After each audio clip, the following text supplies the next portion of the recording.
A blinking blue light on your Spectrum modem indicates the device is undergoing a process, not necessarily an error. It commonly means the modem is installing a firmware update from Spectrum, which can take 5 to 30 minutes.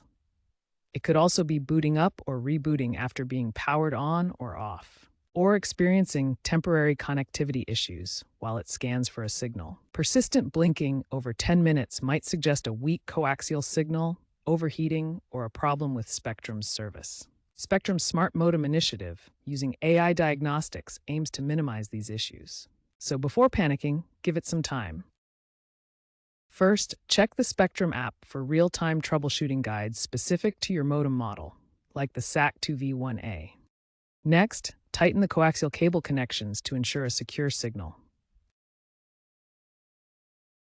If that doesn't work, try power cycling your modem.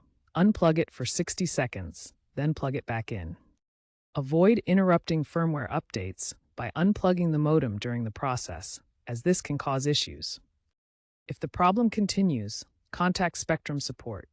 User forums highlight that signal drops in rural areas can cause persistent blinking, sometimes requiring a technician visit for amplifier upgrades. Remember that DIY fixes like cable tightening resolves issues in many cases, saving you time and a support call.